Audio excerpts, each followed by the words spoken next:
Right. I will kick off. Seeing as I'm the MC tonight, I would just like to welcome you all to this monthly Gratitude, Inspiration and Happiness workshop on the 3rd of December, 2021. Can't believe it's nearly at the end of the year already. And it is the last one for the year before we go into 22. Like, just where has it gone? As you know, our lovely Susan has asked me to host this call due to being the jet setter she is at the moment. She did a caravan cruise around the Med. But do you know, it's my pleasure to be able to host this on behalf of her, and to help her out. This group is an incredible group, and I'm honoured to be doing this tonight. She is back now, but we just thought, hey, I'd host it just to reduce any pressure or added stress that she needs in case there was any delayed flights or something disastrous happened. So, right. But we do have a fantastic lineup for you this evening, and it's a really a massive international mix. We've got me, unfortunately. I've missed this workshop in a row for you guys, so apologies. And I'm going to be talking about wanting more, about why we want more, and why we should just use the daily practice of living in the present moment, which will help reduce stresses and anxieties. We got the Chief, Gary Jenkins, who's Canadian, who's living in London, bringing his words of wisdom, encompassing his learnings over the years, to share with us all tonight. We've got the beautiful Andrea Barragan. I'm not sure whether I said your surname correctly, Andrea. I apologise. Thank you, Andrea. USA, talking about how to shift from low energy vibrations to high energy vibrations to live the life we're meant to live. And I'm going to do terrible on your surname, this next one. We got our very own calming and intuitive Genevive Dalrymple from South Africa, talking about Advent and the festive season around self-focus and self-care. And the gorgeous soul who's Udine Duke from Trinidad and Tobago, talking about empowerment and purpose and not letting adversity bring you down. So we had Carol in our lineup. Unfortunately, she's unable to make it tonight, so I'm stepping in her place. So we will miss Carol's amazing sense of humour and her incredible insights. We will also have Q&A sessions at the end of the call for any of you who want to hang around. But if any of you want to leave at any point, please feel free to. You know, this is a very open group where if you want to just jump in or jump out, please feel free that you can. Please can I ask that you turn your mics off, just to avoid any background noise and any disruption for our speakers. And even if there's not any Q&A, just please stay on for a chat if you just want. You know, I hope you're all sitting comfortably, and yeah, and enjoy this evening. So we will very much try and stick to the time limits we've been given, just because we know everyone has lives. So, but thank you so much for being here. But you're going to just hear more of me now. So I'm just going to kick off because Carol was at the beginning. So I just thought it's much easier just to start with me talking. So I'm just going to continue, and then I will hand over to the lovely Gary. So bear with me and I will get up what I want to say. I haven't got a presentation this time. I normally have a little presentation going on, but it was a bit last minute, so I just put something together. So hopefully you enjoy it. So here I go. Now, us humans are always striving and wanting for more. I know I'm striving for more money, for our own house, for security, for freedom, from a job that I have no interest in, for meaning, for purpose. You know, the list goes on. I think we can all relate to that. Not only is this exhausting, always wanting more, but extremely stressful. And I know I'm not alone in this. Just think, we're always asking people what they want. We've been trained to want from a young age. From the moment we popped out of our mother's womb, we demand and we get. But these demands are for survival as a newborn. We demand to be fed, to sleep, to be clean, to be nurtured, to be warm. We don't demand for the latest Nintendo when we're born, or the iPhone, a swanky pair of new trainers, or a Tesla, wanting to be skinnier, wanting to look a certain way, wanting a luxury holiday. This is what society tells us to want by powerful images and suggestions. You know, the power of marketing is getting more and more powerful, more cunning, and its pure genius is just growing by the minute. As a baby, all we need to do is just to survive. However, as we get older, our wants have more gusto behind them. We rapidly become more materialistic rather than being satisfied with our basic needs. Do you know who I blame? I blame the parents. I mean, it starts with, what do you want to be when you're older? You know, our parents are always asking us that, and other elders around us. What do you want for Christmas, your birthday? What would make you happy? 9 times out of 10, we answer with something that we've seen on the internet or that a friend has, and we want it as we think that would make us so very happy. And it usually does for a moment or two. And then once the novelty has worn off, we are wanting something else, something bigger, something better, something brighter, because that will definitely make us happy. You know, it's a short-lived, revolving dopamine injection. If only we were content with what we have right now, how good would life be? But unfortunately, that's simply not how us humans work in the 21st century. We have evolved to become people who just want. Wouldn't life be so much easier if we wanted just a little less and to be grateful for what we have a little more? I read about an indigenous tribe in the Amazon. I can't really remember which one it was. I think it was the Tembi tribe or something like that, who was asked their views on suicide. They asked what this suicide thing was. They didn't understand it. When it was explained, they kind of laughed. They thought it was the funniest thing they'd ever heard. Why would anyone ever want to do this to themselves? The tribal elder could not fathom why. These people who hunt, who wear grass skirts, who live out in the elements and the dangers of the rainforest, the possibilities of being eaten by a jaguar or being bitten by a snake, and are really real, and not knowing where the food is going to come from. They do not suffer from depression. They do not suffer from anxiety. They do not suffer from the ailments that the modern world has imposed on people. These tribes people do not want for more. They live for each day, each present moment, hunting for food. When they're hungry, using only what they need and when they need it. They have their basic needs, and that is enough. To me, it just sounds amazing and so freeing. Now, what a wonderful world that would be, to be part of a native tribe who has no contact with outsiders, but it's simply not our reality. We just could not live in the UK, America, Australia, Canada, or Europe, wearing grass skirts and living in a mud hut, going into local supermarkets with our spear, collecting only what we need, hunting and gathering in Tesco's or Coles or whatever your supermarket is, as we would get arrested and probably sectioned. But what we can do is live for each moment. Live as if there is no past pulling us back or future that we are constantly chasing and grabbing hold of like a shadow. What would life be like if we live a little more for the now? If we all live for the present moment, did not think backwards or forwards, but live for the now, just think how much life would be easier.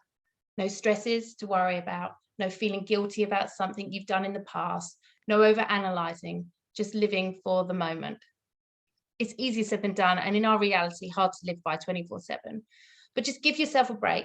Every so often, just forget about the past, forget about the future, and just think of the now. Be grateful for what you have, down to the tiniest things. Be attentive to every moment. If you are out walking, look around at nature, breathe in that fresh air that you have, or just breathe in the air. It's so powerful when you breathe. If you're at home on a laptop and you have that moment of gratitude, if you're sitting there typing, just think about it. You know, I'm sitting there working on my laptop every single day, but I have the ability to connect with others, and I am so grateful for that. If you, and this is for me more so, are constantly tidying up after other people, be grateful for those people in your life, for their health, for laughter, for their innocence. Forgive people, whatever they may have done. You can't hold resentment or hate if you live in the present moment.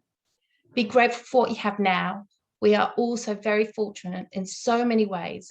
Focus on the good, focus on the now, focus on the amazing human that you are, because you are all amazing.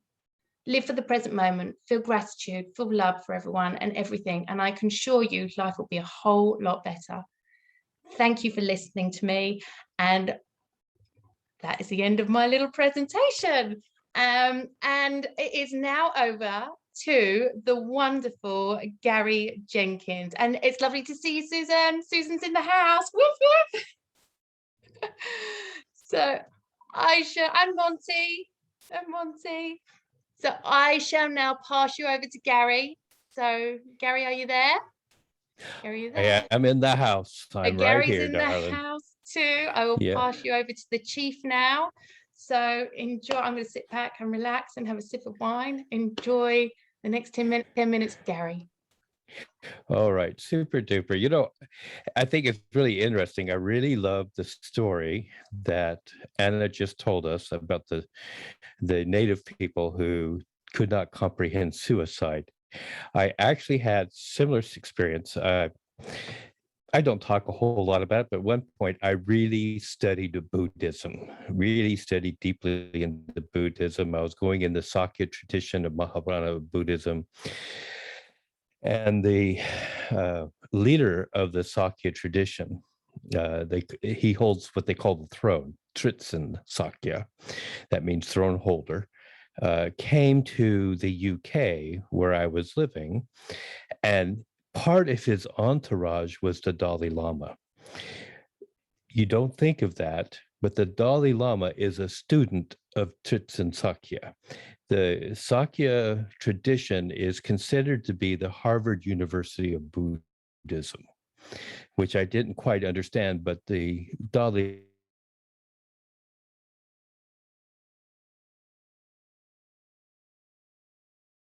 Lama comes to the Sakya we're talking, this is like 2002, because I'm part of this group, very small group that's following the Sakya tradition. I have not taken refuge with the Buddha, so I'm not considered actually a Buddhist, but I'm pretty well understood to understand Buddhism. And when I'm sitting in there, the wife of one of the people who came along to this meeting, this little reception, as they called it, said to the Dalai Lama, "But how does Buddhism help me with my long-standing depression?" And I was amazed because the Dalai Lama speaks very good English and he did not understand what depression was. He asked for an explanation of the word. Many people who spoke Tibetan tried to explain what it was to him in Tibetan. And the Dalai Lama finally said, "Why would anybody want that? I don't know anybody personally who's ever experienced that. Just don't have it. Don't even allow it into your existence. Just let it go." So when you're talking about the people not understanding suicide, yeah, why even make that part of your world? Why make that even part of your existence? Now, I'm now going to switch horses because what I wanted to talk about today is faith versus belief. You know, you can believe in a lot of things, ladies and gentlemen. There's a lot of things in the universe to believe in. There's people who believe in unicorns. There's people who believe in fairies and fairy dust and different things. In fact, I actually got tricked one time by a woman who told me here in the UK that she was a believer, an absolute believer in fairies.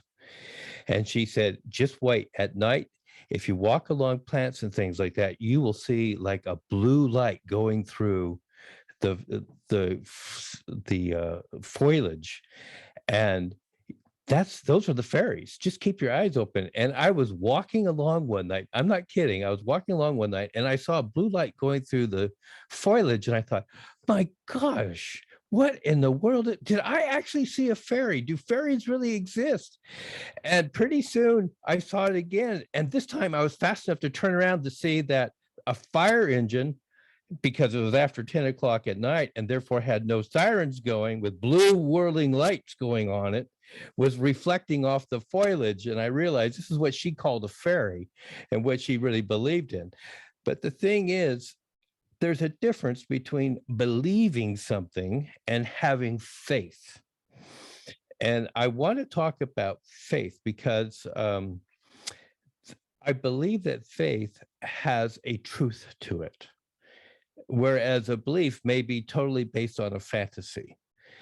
But faith has a belief that has more than belief. It actually has a truth. For example, if I go into a room to turn on a light and the light doesn't come on, I still believe that if everything is working properly, then I will have light in the room. So the first thing I start to look at is, did I actually flick the light switch? Yes, I did. Still no light. Well, let's check the light bulb. Replace the light bulb. Flick on the light. Oh my goodness, the light's working. All right. So it actually works. My faith was, if everything is working correctly, then I'm going to have light. I have to take some action with my faith to make things happen. This idea about the fairies, I'm just walking along the bushes. I see a blue light flying through it. All of a sudden, oh my goodness, I saw a fairy. Wait a minute. I took no real action other than I was just walking along wherever I was walking anyways. I had to turn around and take a look. When I was in the university system, I had to learn the scientific method for experimentation. And it all begins with something called a null hypothesis. A null hypothesis basically says, we're going to apply an intervention in whatever it is that we want to do. And no matter what we do, nothing will change. So if I give these people this medication, they won't get better. They'll just stay the same because the medication has no effect. That's what the concept of a null hypothesis is. It's like, whatever we do, nothing will change because nothing can change that. And then when we apply it and we have change, then we want to start calibrating what the difference is between the change and whether it's significant. And if we have a big enough significance, then maybe we want to apply this intervention. But our viewpoint was in the beginning is, no matter what we do, nothing will change.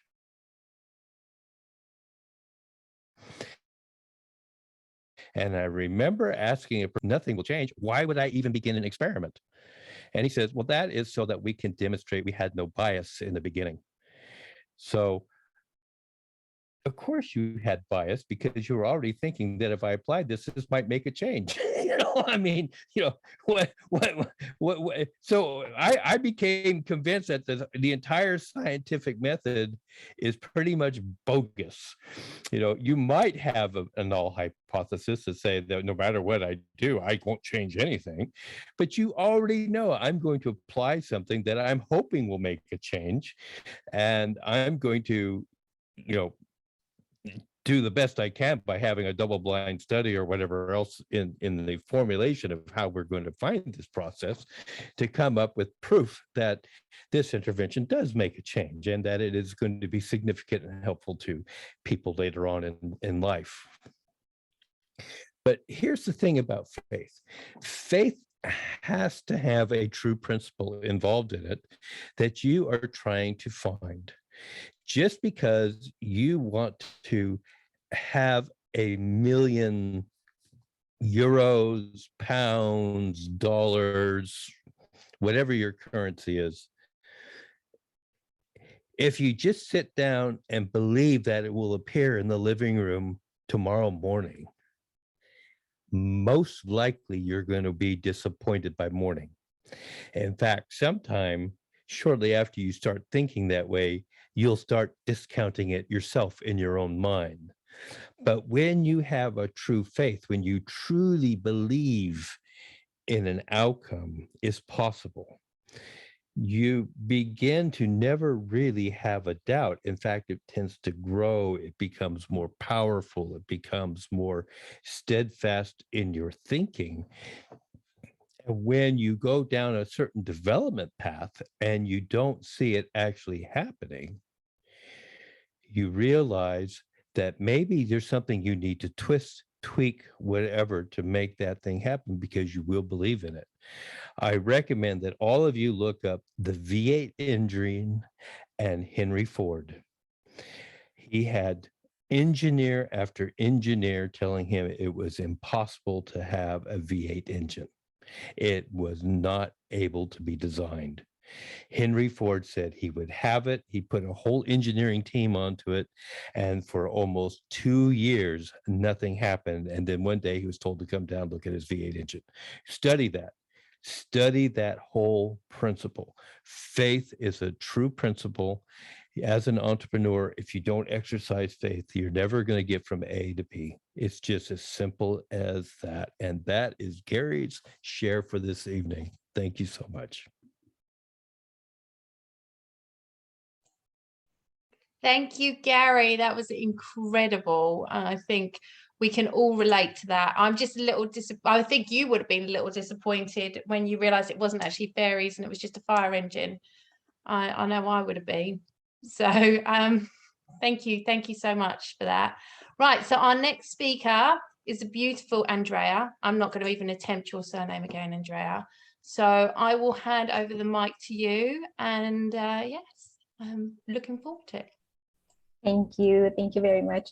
First of all, I want to express my gratitude for the opportunity to be part of this wonderful group of people who work every day on possibilities to make life better, not only for themselves, for ourselves, but for everybody else. So this is an amazing group. So very, very grateful to be part of this group. Thank you very much. And thank you for inviting me to this wonderful call.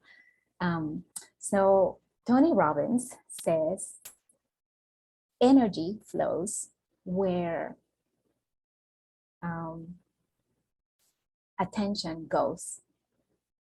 And I think many of you have heard this. And as Gary mentioned in his live yesterday, we are energy. Everything is energy.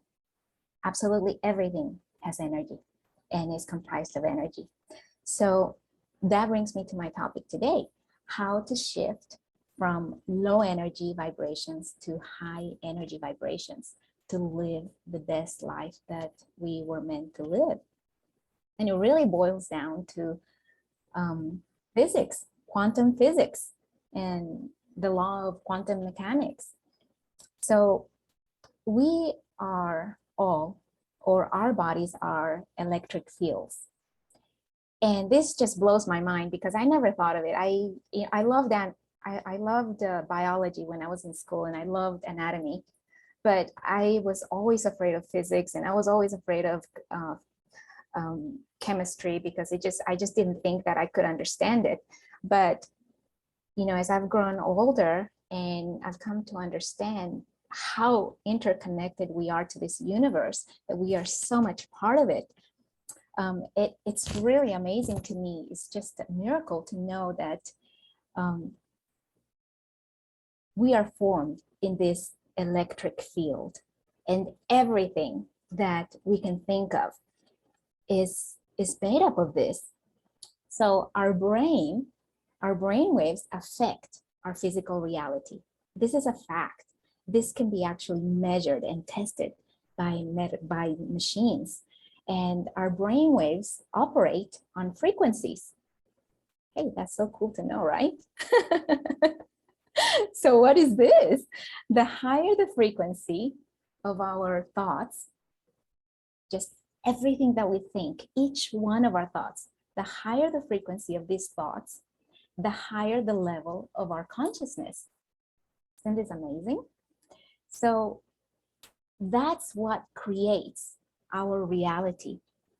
And if you think about it, if you can imagine that each one of our thoughts can be measured and tested by this medical equipment that has been created by our minds, it's just, we know that there is a law, that everything functions with this law, and that we can actually create whatever we want.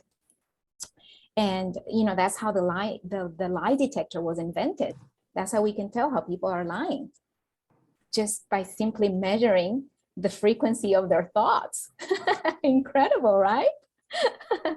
So just hook you up to a machine and we know exactly what you're thinking. It's really amazing. So imagine that the light seen coming from a star and the energy of our minds are one and the same type. Really, it's the same thing. And the one difference between us and a photon is that we can think, and then we have a conscious. We are thinkers, and we can create what we want in our lives. So we can affect the reality of our thoughts and our environment, and we can be affected by it as well. And so Gary wanted me to talk about, well, to put this into perspective, all of this, science that many of us may not be able to understand, but to put this into perspective, Gary wanted me to talk about my amazing experience of manifesting my beautiful red car in a 5-month period, which was really, it was all my thoughts, how I created these thoughts. I just set the intention, I declared a path, and with my desire, and then I detached from everything, and pretty much just let go and let God take care of the details in a situation which for many was a situation that was an impossibility rather than a possibility. So I was able to manifest my beautiful red car because I did the work. I just set the intention, okay, I want a car. And then I started thinking about what kind of car do I want? What color, what make? How much did I want to pay? How much down payment was I going to put down? And I just went through that process. I didn't care how I was going to get the car, but I just started thinking about, okay, this is what I want. And my energy, the energy that I put into these thoughts was very positive, was very welcoming, and like Gary said, was filled with faith. It had this tremendous belief that I was going to get it, that no matter what, regardless of the circumstances, that I was going to achieve this goal. And so within a 5-month period, I was able to get my car. But what Gary doesn't know is the end of the story. And I got to tell you the end of the story, because this will help you to understand how these vibrations work, how this law of vibrations, the energy that you bring in your thoughts, because our thoughts actually have this frequency of vibrations, and they can either be low energy vibrations or high frequency energy vibrations. So the day that I was going to pick up my car, I did everything over the internet, and I have never even seen my car. I didn't even test drive it or anything. I just went with the thoughts, and I went with the faith. And the day that I was going to pick up my car, this was the plan. I was going to take the bus to Bountiful, Utah, where the car was at, the dealership. And I was going to pick up my car. And then after that, I was going to go to the airport and pick up my daughter. So I took the bus in the afternoon, and it took 4 hours to get to the dealer by bus. 1 hour into my journey, the bus stopped at a gas station, and he gave us 5 minutes to go into the gas station, go to the restroom, get a drink, and get back on the bus.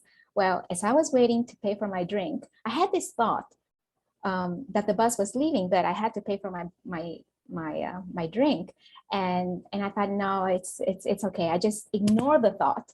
Well, after I paid for the drink, I went outside, and the bus was gone. And I was in the middle of nowhere. So I called the bus company, and I told them my situation, and they said, well, the next bus is going to come by in 4 hours. Well, in 4 hours, it would have been 6:30 at that time, or 7:30. And I would have, the dealer was going to be, if I took the bus at that time, if I waited to take the bus at that time, I would have gotten to the dealer by 9:30 or 10 o'clock, which meant, and I was going to pick up my daughter at the airport by 10:30, which meant that everything would have been delayed, and I would have had to take a taxi because I would have missed my pickup time for my car. Well, so I thought, at that moment, I thought, all of these thoughts came rushing through my mind, and I thought, okay, I can be upset. My initial reaction was to be upset and to say, oh my goodness, how can this happen? And how could that bus driver leave me? And blah, blah, blah. But I didn't. I took those thoughts, I took them, I grabbed those thoughts. And as the person on the other side, this was happening while I was talking to the people at the bus station. And I took these thoughts and I said to myself, you know what, I'm going to take responsibility for this.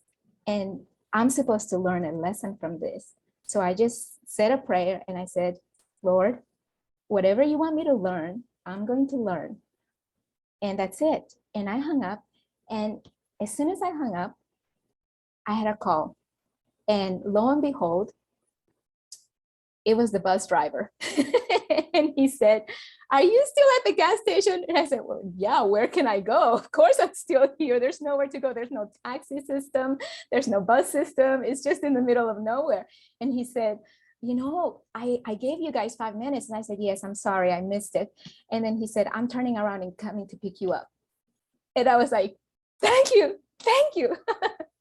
And he came, he took 15 minutes and came back around, picked me up. And then I just got on the bus and I said, I'm so sorry for delaying the bus. And everybody's like, no, don't worry. We're just happy you could get on the bus. And one of the persons that was at the gas station, she said, oh my goodness, I would be so upset about this. And I said, no, all I can be is grateful because I'm supposed to learn a lesson from this.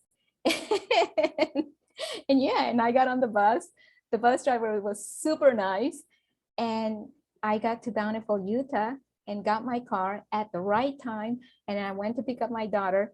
And everything that happened after that was just nothing less than a miracle, because as I was feeling this energy and this feeling of gratitude and amazement, and as I picked up my car, I realized that my phone, I was going to run out of battery in my phone and I wasn't going to be able to get in touch with my daughter when she got to the airport.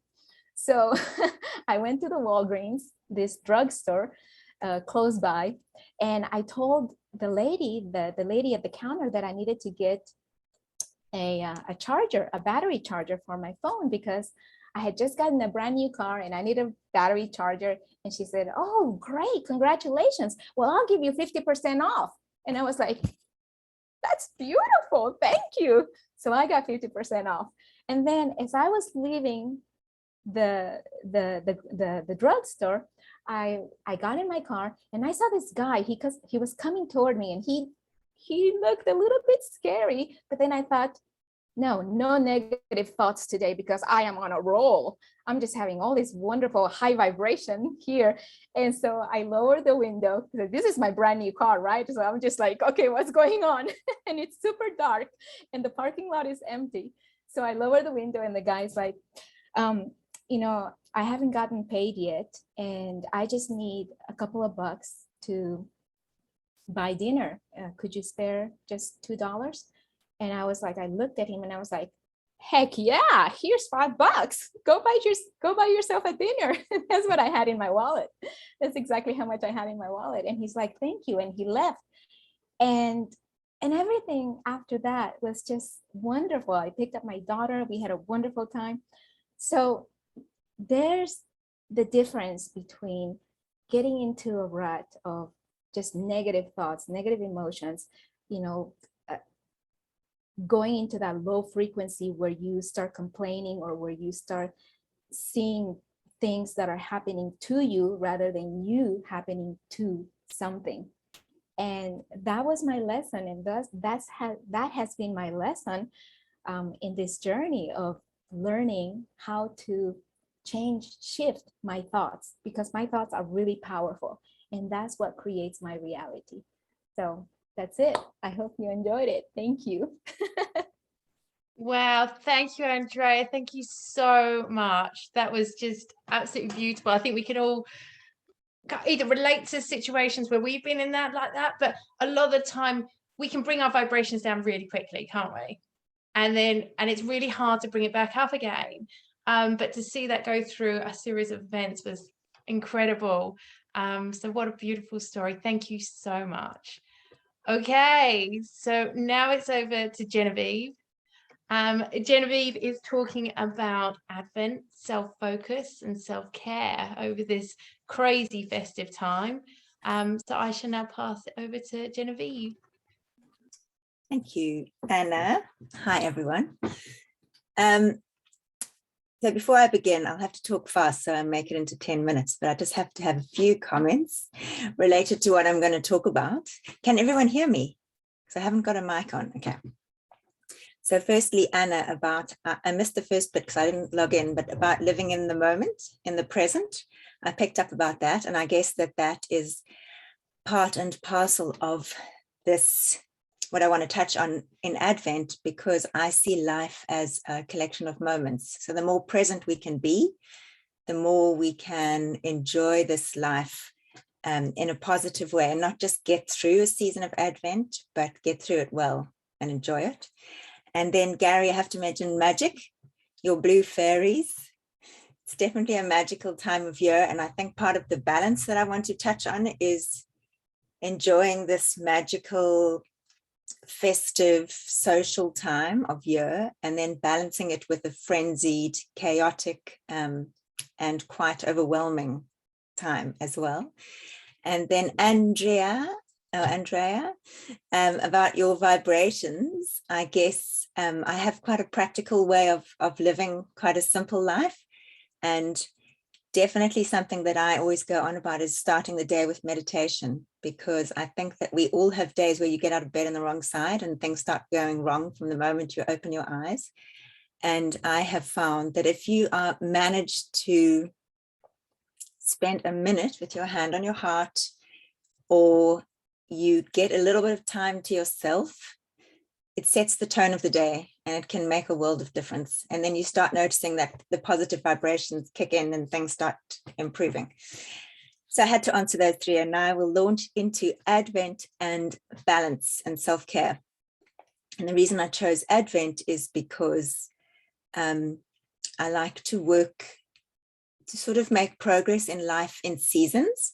And Advent is all about preparation. So whether you are Christian and you celebrate Christmas or you don't, it's still this period that we have at the end of a year where there are quite a lot of expectations on our time and our energy. And most of us are feeling slightly depleted by the end of a calendar year for various reasons, juggling and the people that we have to care for and the work that we do and the many things that are demanded of all of us day in and day out.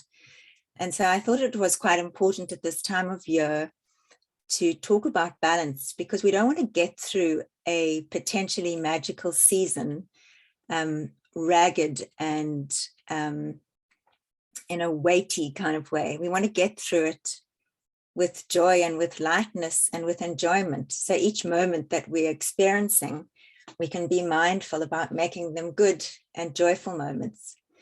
And I think a big part of the balance is focusing on ourselves, because in Advent or this time of year, there's a lot of energy that we send outwards. We send it outwards to planning. We send it outwards to people that we love. We send it out to expectations. And I think it's very important to send some of that energy back in to ourselves. Because with all our to-do lists that get a bit longer at this time of year, I think that it's very important to prioritize ourselves on those lists as well, because we have to give ourselves a little bit of love and gentleness and kindness and energy in order to seek that balance between things out and things in, looking after ourselves, looking after others, keeping our batteries charged, keeping some joy and light in the season, and not getting overwhelmed and completely overstressed and anxiety levels going up with all the things that most of us feel that we should do. So there's a balance between getting things done. There's a balance between letting things go.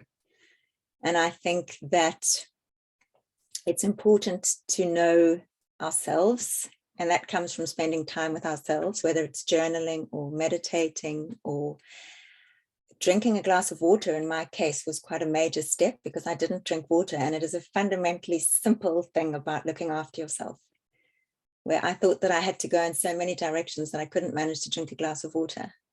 And it was quite a big step when I took 1 minute in my day to start that. And that started the ball rolling to a little bit of self-care. And I did it because I got to a point where I had to look after myself. I realized that it was my responsibility to look after myself. And then as a secondary effect from that, you are able to look after everyone else better. But that's not the primary reason that you do it, I don't believe. I think you have to look after yourself first. And I think that's something I have learned later in life. And I think I'm not alone learning that. So in this striving for balance that we can just keep in our minds at this Advent time of year, I think that we should keep it simple. I think that we should remember ourselves. And I think that we could be mindful about being in the moment. And for example, what I'm planning on doing is when we go on an outing to some Christmassy thing, I have 2 young daughters, or if we go and do something social, we're going to balance that by spending some time at home, reading, resting. I happen to live, I'm in the Southern Hemisphere, so it's summer here and I live right on a beach. So every time we go and do something busy and urban, we will come back and do something very simple and surrounded in nature. And I think that if we keep this idea of balance in our minds at this time of year, I hope that we'll be able to enjoy this beautiful time of year with the people that we love. And it was very interesting. I'm aware that my time is almost up, but my little girls went on their big summer holiday today, and I went to, as part of their school, they had this class 7 farewell. My girls are younger. And the teacher was talking about the lemniscate, which is the infinity symbol. And she was saying to the class 7s how there's this balance between this time we spend internally and then the time we go out into the world and give our energy outwards, and then we go back internal, and there's this balance, this dance that we're always doing. And I thought it was a very nice visual representation of something that we could strive for in the simplest way possible with this time of year. So I'll end off by just saying it's a beautiful time of year. And I think that if we do remember ourselves through 1-minute meditations, through things like drinking a glass of water, through pausing throughout our day, taking notice of what we are doing. For those of you who watched, I did this mindfulness thing where you can say, see, hear, and feel. You just notice your life around you, and it helps you to slow down. And you can do any breathing exercises, the box breath, where you breathe in for 4, hold for 4, breathe out for 4, and hold for 4. Or if you're feeling anxious, you can do your alternate nostril breathing, which calms you down. Or you can simply just list those things for which you're grateful and take a moment to consider all the good things that you have in your life. And that's it. Thanks for listening. Wow, thank you, Genevieve. Oh, you're fabulous. And I don't know whether all of you have seen Genevieve's calls on a Wednesday where she goes through her meditations, but it's just always such a good way to start your Wednesday, if it's morning, or finish it if it's evening or afternoon for you. It's just such a gentle way to bring yourself into the day. And yeah, thank you so much. That was just such a beautiful share. Really appreciate it. Really do. So next we have Udine from Trinidad and Tobago, and she is talking about empowerment and purpose and not letting adversity bring you down. So I will pass it over to you, Udine, and yeah, looking forward to it very much. Thank you very much, Anna, and good afternoon to everyone. Good night and good evening in some areas, I know. I'm really pleased to be here. Thank you for the opportunity. And I really loved all the other shares that went before me. So I just wanted to take a minute, or actually a second, and just think about something. How many of us have expectations and desires? Expectations and desires that we really look forward to and hope that someday it's going to happen. Now, that hope is hunger. We hunger for these things. We hunger for whatever that desire is in our lives. And because that hunger is there, we choose to believe, have that level of faith that is going to happen. But having a level of faith is all well and good, but it also requires us to act. And sometimes when we have that desire, that hope that we're going to get what we want, opportunities come to us. But how many of us take those opportunities? As Les Brown says, do what is hard in life and your life will be easy, or do what is easy in life and your life will be hard. So think about it this way. This opportunity is presented to you. Yes, you may or may not be able to grasp hold of it right now, but what if you don't? What if that opportunity goes and it never returns again to you? How is that going to affect your life? What impact is that going to have on your life? A couple of years ago, I was in a state, actually not really a couple of years ago because we're just in 2021, so really a year and a half ago, I was in a state of depression. And I never thought that I would have gotten out of that state of depression. And one day I had just finished praying and I was preparing for work. And normally I do not do YouTube ads. I was listening to some motivational speaking on YouTube, and this YouTube app popped up in front of my face and it was talking about business, online business. And a still voice said, don't exit off. That's an opportunity. What did I do? I didn't exit off because lo and behold, as a child, I've always wanted to own a business. So I decided to take the opportunity. That opportunity, yes, did not lead me down to a path of purpose, but it started that stepping stone to the purpose that I wanted, which was to own a business.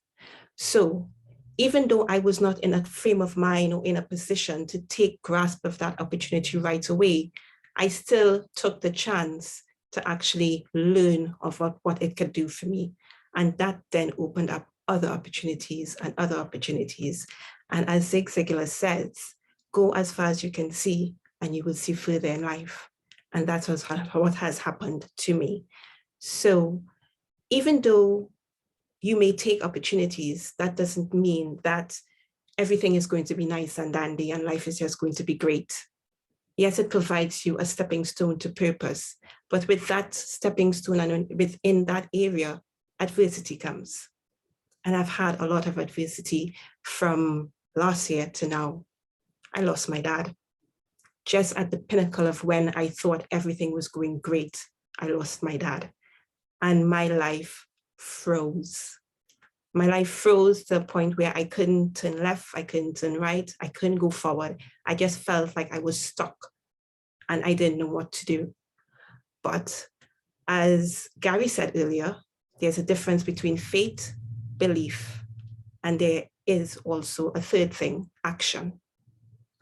You see, I am a person of strong faith, and my faith has grounded me to believe that I have a purpose in life. And even though adversity came to me at the point in time when I was actually now getting to a point where I could feel free again, I had to realize that adversity didn't come to hold me back. It came to make me stronger. And I had to pick myself up from that, as hard as it was, and move with it. So even though you have a purpose, and even though you would have taken the opportunity to move towards that purpose, you have to have faith that that purpose is strong enough to move you to where you need to go. And you have to have faith that your purpose is going to be enough for you to get there, because it will. That's my share. I hope you all enjoyed it.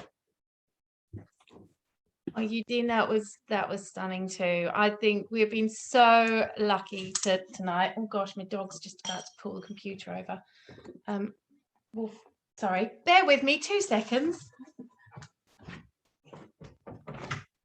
If I can just come in while the other Susan Lane for tonight is sorting her dog out, and just say thank you to all of you who have spoken. And also thank you to Anna, my trusted friend, who always She's my safety net. I'm so grateful for her. That was a really, really powerful share, Udine. Thank you.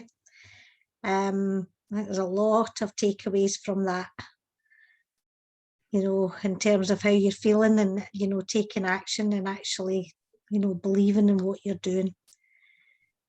The same with Andrea, you decided on what you wanted, you set your intention and you took action, which ties back into what Udine was saying as well.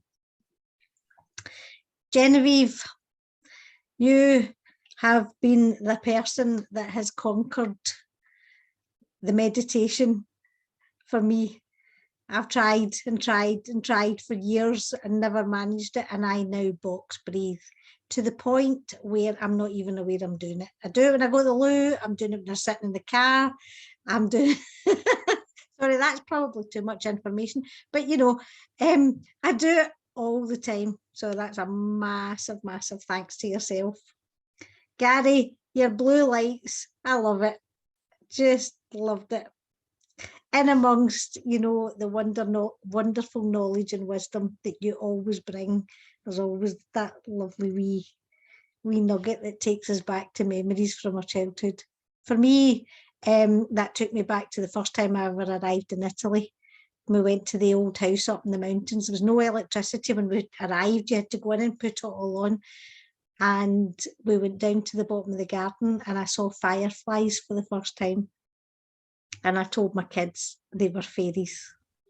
And it was just magical. So that, what you were talking about there, was what brought that back. Anna, I'm really sorry I missed most of yours because, true to form, I was late. Couldn't get in, couldn't find the passcode, and it was sitting there all the time. Thanks for that, Udine, because that was how I managed to get in, because Udine said, it's there. So once again, from where I'm sitting, this has been an absolutely wonderful, wonderful workshop with so much value that you guys all bring to it. So thank you. And I'm going to hand you back to Anna because she is actually hosting this call. I'm not going to steal the limelight. Thank you so much. It's amazing to have you here, Susan. And I know I said this to Susan earlier, we don't see each other personally, but really missed you this week. You've been away. We really have. So it's great. The connectivity was horrendous. It was just awful. You're not allowed to go again. No. But yeah, just going back to Udine as well, I just think, what you were saying about struggles and having adversity, and that we take from that, we learn from those things. And if we can take the teachings from it to help us grow and to move forward, then it can only be a good thing, can't it? It's just really digging into the positives and all that. So yeah, so well, I think we'll open up the floor to anyone who has any questions now, if anyone wants to speak or say anything, or but thank you all so much for listening. Just like to say thanks to everybody that on their live tonight. Is absolutely fantastic, absolutely brilliant. I've been taking notes, so I'm going to get back early and see it, but so valuable, absolutely fantastic. So thanks everybody. Yeah, I think that was fantastic. I'm so glad I come on. I literally saw the post and thought, oh, I saw them tonight. I've just literally walked in and oh my God, it's so powerful just listening to you all. But for me, I've just been on a business opportunity for 4 days, and I walked away for an opportunity and thinking, in my gut, I know it should be the right thing, but it's investing more money. And then I'm seeing manifesting and I'm like, I need to keep manifesting and maybe I should go for what I'm heading for. So that really inspired me today. And Gary, you were great as always, but all of you were fantastic. So thank you. Lovely. Thanks, Maddie. Can I say something? Absolutely, Sita. Nice to see that you got the antlers on too. Got them from the attic because we have no Christmas yet here. But I love them. I love them so much. And I want to thank you all so much because I was a big skeptic in the beginning about manifestation thoughts and the powerness of it. And when I hear this, I've always been a strong believer in Buddhism and meditation. So for the first time, I got a little feeling that I could connect them together. So I don't know how to explain it really well, but I thought always there were two different things: the Buddhism and the meditation and the manifestation of thoughts. And yeah, I can explain it. I don't need to explain, but I want to thank you so much, all of you. And Udine, you touched me. I almost had to cry when I heard your story. I had some same struggles and sometimes still. So when I hear you, it gives me so much hope. So thank you very much, you all. That's what I want to say. Thank you, Sita. That's beautiful. I think with a lot of faiths, it doesn't matter what religion, there is always a very similar underlining message within it, and within the universe and within different religions and different beliefs and stuff. Sometimes it's interpreted a little different, but it all has an underlying thing. And, you know, with Andrea talking about vibrations and building up your vibrations and things, I think this call tonight has really, everyone's kind of interlinked with each other, and it's just been fab. It has been so fab. Did anyone else want to pop in and say anything? I just wanted to know what the red car was. I don't know the story. Well, now I do, but. I get a CHR Toyota. It's a subcompact, compact SUV. I love it. It's my guy. Andrea, could you put a picture on the group? Because I think we're all dying to see it. Because I've heard this story before on Gary's Golden Nuggets, and yeah, he's mentioned it before. So yeah, if you could put a picture out, that'd be fab. Okay. Can I just come back in again as well? What Sita was saying about Udine's story, touching her. I think Udine's story, I think I can speak for all of us. We were all really touched by it. And that's the purpose of this group. And tonight we have people on this call who have been in and around the group more recently, but who've never been on a workshop before. And, you know, certainly for me, that's really, really special.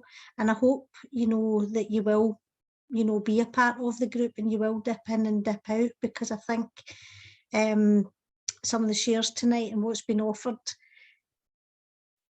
people will connect, people will resonate with it, and we all connect and resonate with different people. And that's, you know, that is the fundamental purpose of this group. It is to bring people who have a need. Now that need might be, as Genevieve says, you get out of the bed the wrong way in the morning one particular day and you just you're feeling a bit rubbish, or it could be deeper than that. It could be, as Udine mentioned, you know, depression. It could be, and between us all in this group, we can lift each other. We can lift each other's vibration. The number of people who message me and say, I'm feeling a bit rubbish, I jump into the group and I instantly feel better, because there's something there that'll make you laugh, or it'll make you smile, or it'll make you feel as if you're being hugged, you know, and that's why we're all here. So thank you so much for everybody that's contributed to this. It's just amazing. I'm choking up here. It's great. Thank you. Did anyone else want to say anything? Anyone have any questions?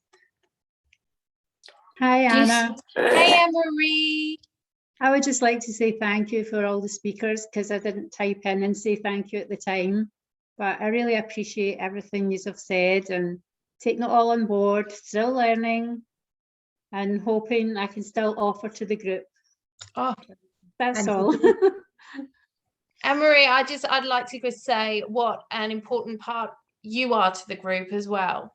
Yeah. You know, you're always there, you're sharing things constantly, and it is just so uplifting and so inspiring, the things you say and the comments. So I just want to say thank you to you as well from behalf of everyone. Yeah. This is a woman who says she can't speak out in front of people, by the way. She just has. It's all down to you all. Oh, bless you, bless you, bless you. I just wanted to jump in and say, I kind of remember Susan in the beginning, and she used to kind of hyperventilate when she was trying to speak to people. Yeah, So, yeah. you know, this thing can be overcome with practice. Absolutely, absolutely. So true. I keep saying things are Susan proof. If I can do it, MD can do it. And you're proving you can do a lot too. So yeah. And we're all here because of you, Susan. No, but it's wonderful to see the different. I mean, I've had conversation. I hope you don't mind me saying this, Anna. I've had conversations with Anna back in the early days about how we feel about coming on and speaking live. And you know, for some of us, we do it, and it doesn't come naturally. It's not comfortable, but it wasn't comfortable. Somebody's on. Someone. Is that played a part in terms of it? That's it. Thanks, Sandra. Thanks, Sandra. Sandra's a culprit. Thanks, Sandra. You know, it didn't come naturally, and it did take concerted effort. And actually, what's starting to happen now is that we are all becoming more confident, more comfortable. So we're growing, we're learning, it's new skills, but it's also about feeling safe in your environment. And this is a very, very safe environment for anything that you want to explore, try, talk about, share, you know. As I said, that's why we set it up. So I know you went out and did your lives, Anna, you know, and you were like, I can't do live. I can't, don't make me do live. You haven't seen my one from this morning. I haven't actually seen the live from this morning, but I saw you. I thought it was brilliant. Oh my God. I honestly love the first one. So I don't know what you're talking about. Kellyanne, I used to be the same. The ones I thought were utter garbage that everybody would be like, oh my God, what's she talking about now? Were the ones that people come on and went, oh, it's brilliant. Yeah.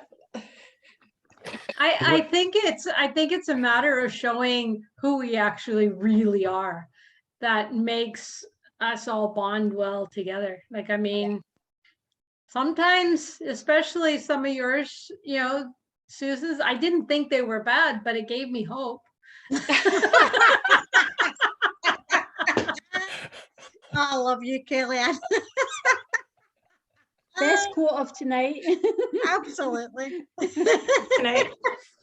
Can I just say something to sort of encourage, not sort of, but encourage Anne-Marie, as well as to endorse what Susan was saying and well, everyone else's point. With regards to speaking, I'll be very honest with you guys. I was very petrified. Yeah, I think that's it. I was kind of petrified to speak tonight because, one, even though I am a part of the group, I am not really active in the group, right? And really and truly, speaking in public to me is a very scary thing. I know it may not look that way, but it is a very scary thing. My introversion is very high when it comes to that. And it's something that, as Susan said, once you continuously try to do it, and also once you take the techniques of what Genevieve was saying and what was Anna? No, I forgot her name. I'm so sorry. Andrea, yeah, was saying, these are things that you can do beforehand, right? And really put yourself in that zone where you can know that you're safe. And the people that you're going to speak to, as Susan said, is a safe group. So they're also safe, and it's a group of love. So when you really come and speak out, what I would suggest is to speak to a group of people that you're comfortable with initially, right? And then you could gradually put yourself further out into that spectrum. So that's what I wanted to say with regards to that. Could I just jump in here? About 45 years ago, when dinosaurs were still walking the earth and I was younger. We didn't have oil yet because the dinosaurs were still walking the earth. I just wanted to share with you that I went to a vigil one night and they handed everybody a candle. And it was dark and we all kind of had our candles lit. And the person who was speaking said something along the lines of, I know some of you are here because you're activists. I know some of you who are here because you're really sad and you feel like you can't do anything about why we're meeting tonight. And I know others of you are introverts. You would never leave your house. You came with somebody else. I was in the introvert crowd. I came with somebody else. But what he said is, your candle does not care what you are. Your candle is giving more light to the group. And I just want to say that when you come to these meetings, when you come to the webpage, you're adding your light to our light, and we're becoming more of a beacon. Just remember, this only started because Susan decided she wanted to do a 30-day challenge for herself. She started with the first candle. And now there are many of us who hold a candle and we're lighting out to the world. And all I can say is watch out, world, because we're taking over. Wow. That's beautiful. You need and look where that 30-day challenge took us.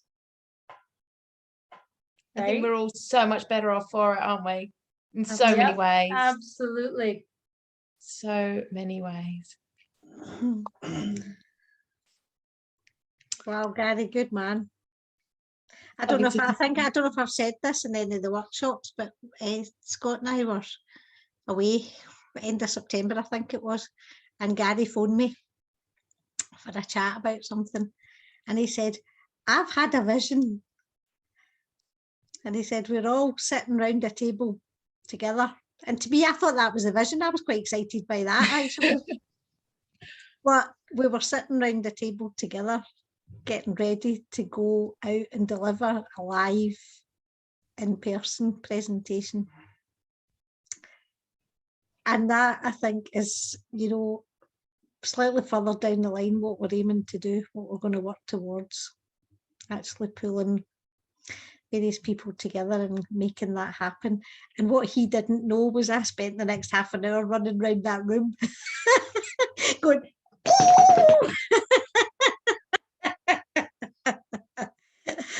so when we do it, that's Gary's candle. It's on the line. Yeah. It's on the line. Yeah. Wow. Well, is that shall we wrap this call up? I've just got anything else they want to add before we? I've just got a couple little things that I want to say, which I've just prepared to wrap it up, just a finisher. Just bear with me. So I just wanted to say, bear with me, how grateful I am to all of you and for everyone who supports this group. We really do thrive on the comments and the interaction. So please keep them coming, because when you're sitting at the other end doing the lives, it can be actually quite nerve-wracking sometimes. And yeah, to have that interaction is really good. And like, seeing that I'm emceeing tonight and I have this opportunity, I'd like to speak on behalf of Susan and everyone else tonight and watching, and whoever's watching the replay. Thank you so much to Susan for putting this incredible group together, but also to thanks to our weekly key speakers, not all of who could make it tonight, but without you, this group would not be as amazing and diverse as it is. Thank you to Gary Jenkins, Robin Lee Nichols, Genevive, I'm not saying your last name, Genevieve, Carol Alexander Price and Susan Harden for all sparing the time to do their weekly lives and sharing their knowledge and wisdom with us all. I just want to say about the workshop opportunity to come to the Super Genius with me. It was incredible. If anyone does want to go to it, it is in the UK. That's a big of a downfall, but if you do, all I ask you to do is to put into you can DM me or put into the group what this group means to you, why you want to go to the workshop, and just hashtag it with Flip with It, because it is an amazing opportunity. Everyone have a very Merry Christmas. Stay safe over the Christmas period, and whatever you are doing, have an immense amount of fun and stay grateful. Thank you so much. And I'll see you all in the morning. Any idea when we want to do our next one? Or has that been thought of yet? Where are we? So at the beginning of January. Let me have a quick look just while we're on at the calendar and see what. I will stop recording.